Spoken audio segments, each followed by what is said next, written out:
What would you do if you came home from war to find your family's century-old ranch stolen by your HOA president? Drop a flag emoji in the comments, because what happened next proves that sometimes the best revenge is buried right beneath your enemy's feet. My name is Captain Jake Morrison, and 3 months ago I thought I'd lost everything. Today, that same HOA president who stole my inheritance is writing me checks for $50,000 every month. Here's how a buried deed from 1959 turned the tables on the most ruthless property grabber in Texas. But I'm getting ahead of myself. Let me paint you the picture of how this war started. Picture this. I'm halfway around the world dodging IEDs in Afghanistan when my phone rings at 0300 hours. The voice on the other end makes my blood freeze. Your grandfather's dead, son, and there's complications with the property. The Morrison Ranch, 200 acres of prime Texas hill country that's been in my family since 1889. The same land where my great-grandfather built the first windmill with his own hands, where my grandfather taught me to ride before I could properly walk, where 4 generations of Morrison men are buried in a cemetery surrounded by century-old live oaks. Gone. Sold for back taxes while I was serving my country 8,000 miles away. I catch the first military transport home, my dress blues still smelling like Afghan dust, expecting to see familiar pastures rolling toward the horizon. Instead, I'm hit with the sight of bulldozers tearing through my great-grandfather's peach orchard, orange construction flags stabbed into sacred ground like tiny grave markers, the sound of chainsaws cutting through trees older than the state of Texas. That's when I meet Diana Blackwell. If Satan wore Lululemon and drove a white Range Rover, it would be Diana.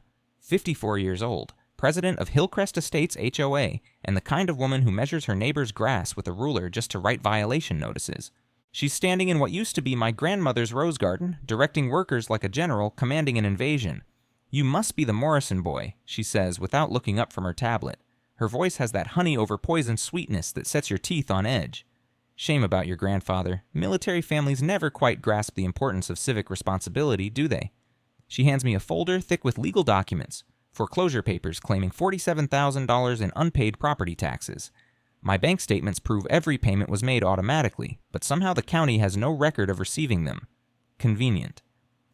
The good news, Diana continues, adjusting sunglasses that cost more than my monthly combat pay, is that Hillcrest Estates purchased the property at fair market value. We'll be developing luxury home sites for families who understand community standards. I'm standing there in my uniform, still carrying desert sand in my boots from defending her freedom, while this parasite explains how my family's legacy will become her profit margin. I suggest you find housing more appropriate to your circumstances, she adds, eyeing my sergeant stripes like they're contaminated. Veterans often struggle with the transition to civilian responsibility. That night, sitting in my grandfather's empty house surrounded by moving boxes, I noticed something Diana hadn't. Grandpa always kept his important papers in an old ammunition case from World War II. Inside that dented green box, underneath his Purple Heart citation and discharge papers, I found a deed that would change everything. Mineral rights, subsurface ownership, water rights, gas and oil extraction permits. All for the land beneath what would become Hillcrest Estates. My grandfather had quietly purchased these rights in 1959 from the original landowner for $200, thinking the limestone deposits might be worth something someday. What he'd actually bought was ownership of everything underground across 1,800 acres. Diana thought she'd stolen my surface land. She had no idea I owned everything beneath her feet. Here's where it gets interesting. In Texas, mineral rights and surface rights are completely separate legal entities. You can own a house while someone else owns the ground your foundation sits on. Diana's 45 luxury homes, worth $8 million combined, were built on land that legally belonged to me. I spent my last $300 on a consultation with Rachel Torres, a property rights attorney who specialized in mineral rights disputes. When I showed her grandfather's deed, her eyes lit up like Christmas morning. "Mr. Morrison," she said, spreading the documents across her conference table, "this is what lawyers call a nuclear option. You have the legal right to demand removal of every structure on your subsurface property, or alternatively, fair compensation for unlimited use rights." The math was beautiful. Current market value for subsurface rights in our county? $12 million. Alternative relocation costs for 45 homes? $18 million. Diana's empire was literally built on land she didn't own. But revenge is a dish best served with perfect timing. Instead of immediately revealing my hand, I decided to let Diana dig her own grave deeper. Military intelligence training teaches patience, strategy, and exploiting enemy weaknesses when they're most vulnerable. Diana wasn't content with just stealing my land. She wanted to destroy my reputation, too. Within a week of our first meeting, she'd filed a restraining order claiming I'd made militaristic threats against community safety. Complete lies, but the local judge rubber-stamped it without question. Suddenly, I'm banned from half my own county. She installed security cameras pointed at my remaining property, recording my every move like I was some kind of terrorist. Then came the social media campaign. Nextdoor posts about concerning veteran behavior and PTSD episodes that threatened their peaceful suburban paradise. Her masterpiece was hosting community safety meetings about undesirable elements in the area. The smell of her expensive perfume couldn't mask the stench of her prejudice as she painted me as the dangerous outsider threatening their perfect world. But while Diana was playing social media games, I was playing chess. The county records revealed fascinating connections. The tax assessor who'd approved the emergency sale of my property lived at 127 Hillcrest Drive. The bank that had lost my tax payment records? Diana's husband was on their board of directors. The local newspaper editor who'd written about troubled veterans unable to accept civilian authority. His wife worked for Diana's real estate company. It was corruption so systematic it would make Chicago politicians jealous. Armed with this intelligence, I expected some justice from local authorities. Instead, Diana doubled down like a cornered rattlesnake. She hired a private investigator to dig up dirt on my military service, my divorce, anything to discredit my claims. The local paper ran a series about veterans who struggle with authority and can't adapt to civilian life. They painted me as a loose cannon who couldn't accept that times had changed. Then came the harassment campaign. Noise complaints every time I started my truck before 8 a.m. Sheriff's deputies citing me for disturbing the peace when I worked on my own land. Violations for unauthorized construction when I fixed my own fence. But Diana's cruelest move was pure evil genius. At 3 a.m. on a Tuesday, someone cut the fence around my grandfather's cemetery. They drove surveyor stakes through the century-old headstones of 4 generations of Morrison men. Security footage showed HOA contractors following orders that could only have come from one person. Standing among the desecrated graves of my ancestors, breathing in the smell of diesel fuel mixed with crushed wildflowers, I realized this wasn't just about money, this was about power. Diana got off on crushing people who couldn't fight back. Too bad for her. She'd picked the wrong veteran to mess with. The community rebellion started with Martha Hendricks, a retired schoolteacher whose husband had died in Vietnam. Diana had been harassing her with violation notices over her memorial garden. Too many flowers, inappropriate plant heights, unauthorized decorative elements. "That woman has no soul," Martha whispered to me at the grocery store, glancing around like Diana might be listening. "She's been terrorizing this community for 3 years. Someone needs to stop her." That's when I started organizing Know Your Rights workshops at the local library. The first meeting drew 6 nervous neighbors. The second drew 18. By the third, we had standing room only with people taking notes like their lives depended on it. Because considering Diana's escalating tyranny, they probably did. During one of these sessions, Martha dropped a bombshell that changed everything. While cleaning out her late husband's papers, she'd found the original HOA incorporation documents from 1998. Her husband had been on the founding committee, and he'd kept meticulous records. The yellowed pages revealed something beautiful. Diana's HOA had never properly renewed their corporate registration with the state. They'd been operating as an illegal organization for 2 years, collecting fees without authority, making rules they had no power to enforce. It was like discovering the neighborhood bully was actually wearing a fake uniform. Rachel Torres explained it perfectly. When organizations exceed their legal authority, all their actions become void from the beginning.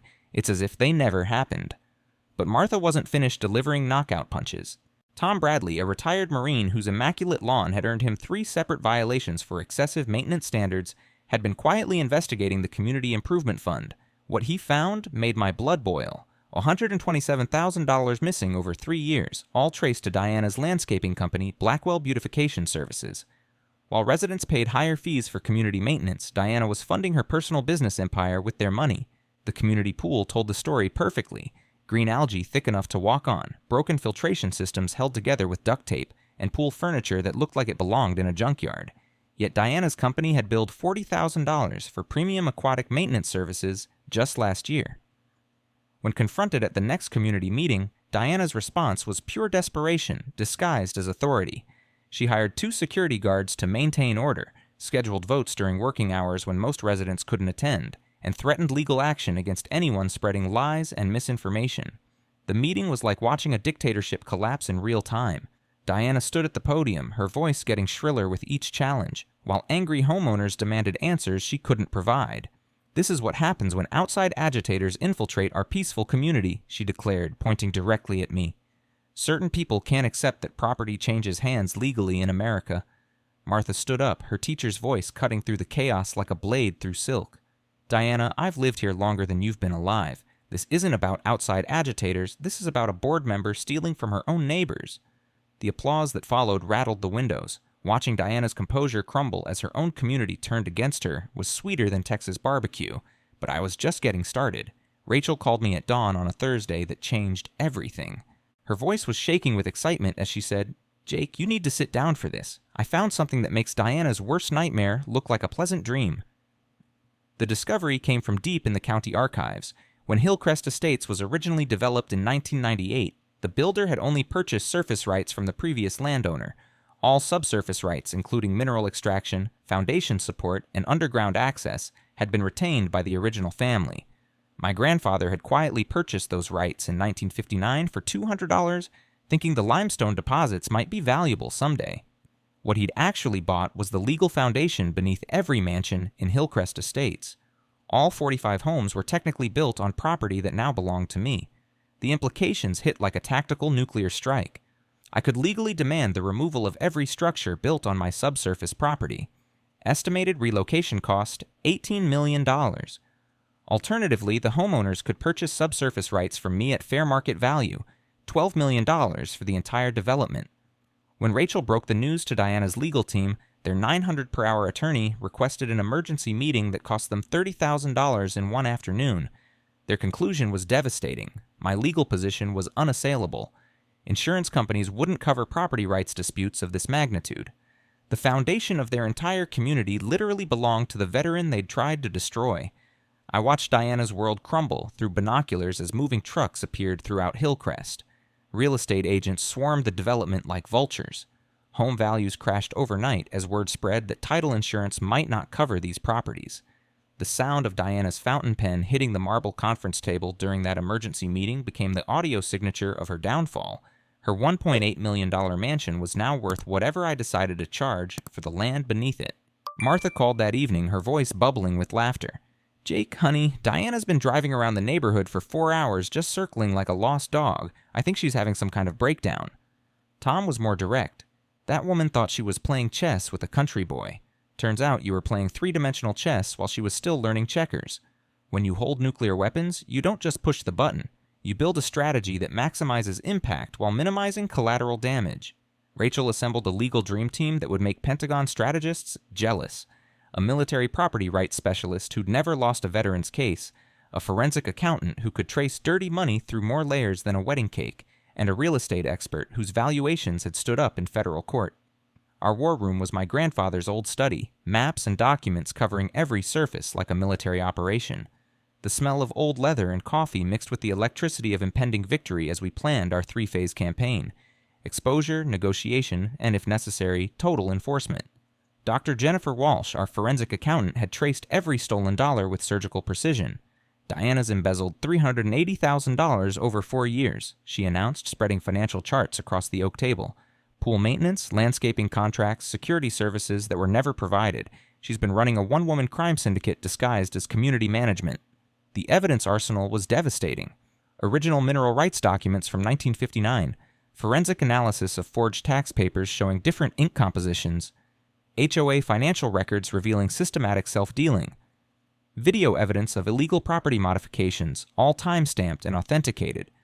But our secret weapon was Martha's Bridge Club intelligence network. Elderly ladies apparently share more secrets than CIA operatives after 3 glasses of wine. Through Martha's reconnaissance, we learned about Diana's Swiss bank account containing exactly $2.3 million, suspiciously close to the amount paid for my stolen property.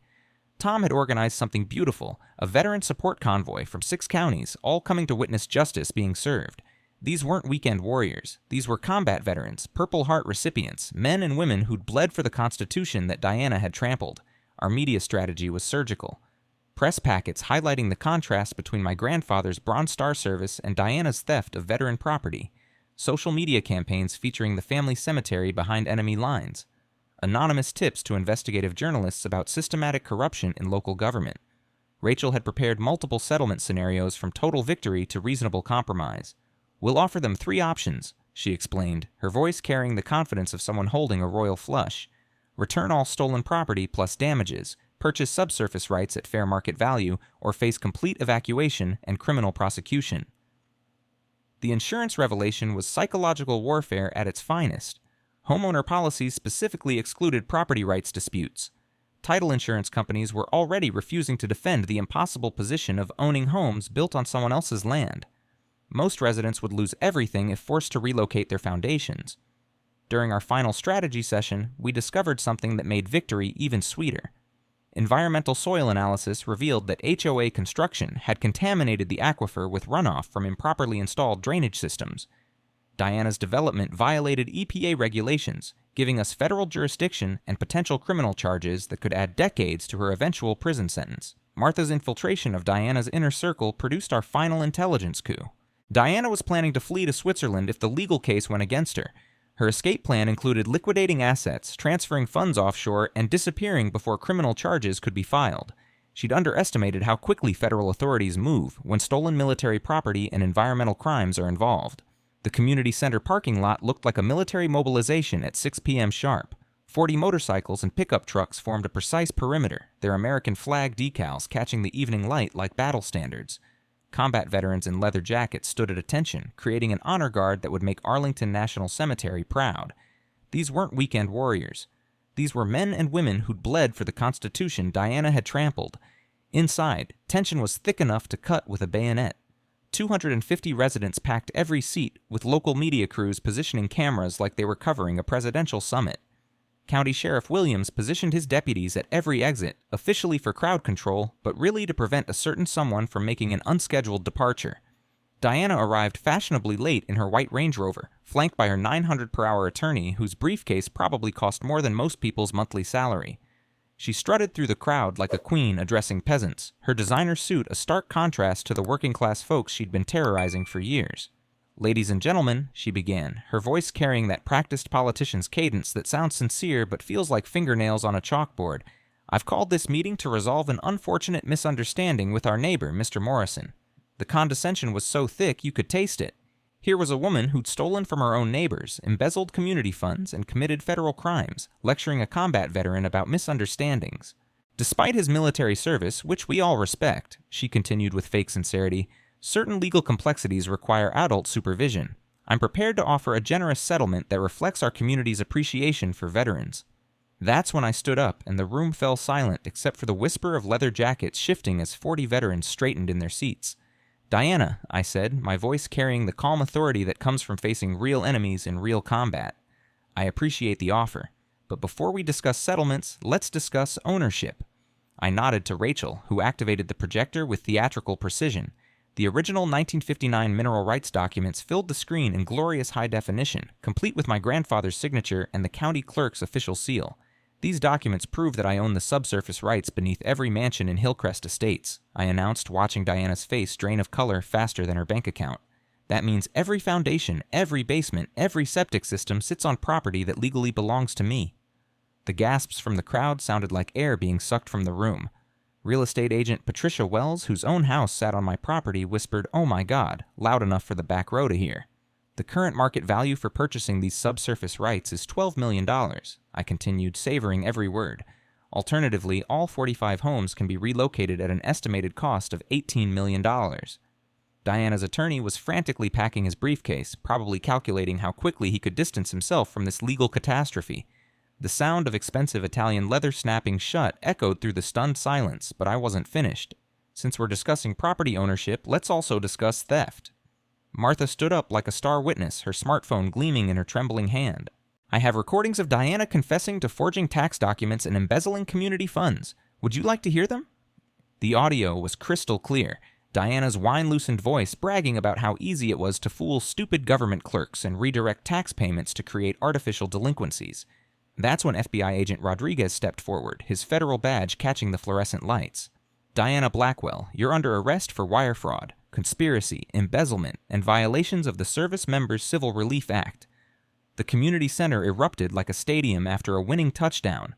Cameras flashed as Diana's perfect composure finally cracked completely. She screamed about communist conspiracies and ungrateful neighbors while Agent Rodriguez read her rights with professional calm. "This is persecution," she shrieked, struggling against the handcuffs. "I built this community. I protected property values. These people should be thanking me." Sheriff Williams stepped forward with his own warrant. "Ma'am, you're also under arrest for conspiracy, money laundering, environmental violations, and about 20 other charges we'll discuss downtown." The sound of handcuffs clicking shut was sweeter than church bells on Sunday morning. As they led Diana away in shackles, her designer heels echoing on the linoleum floor, the veteran stood at attention in silent salute, not for her, but for justice finally served. Tom called out from the back of the room, "That's how we handle enemies of America, folks." The standing ovation lasted 4 full minutes. Outside, the veteran convoy's motorcycle engines roared to life, their victory lap echoing through Hillcrest like freedom's own thunder. Justice moved swift and merciless. Diana drew 7 years in federal prison plus $2.8 million in restitution. Every stolen penny accounted for and returned with interest that made my grandfather's original investment look like pocket change. The county assessor who'd helped orchestrate the fraud lost his pension, served 3 years, and was permanently banned from public service. Watching these parasites face real consequences felt better than Christmas morning after a year-long deployment.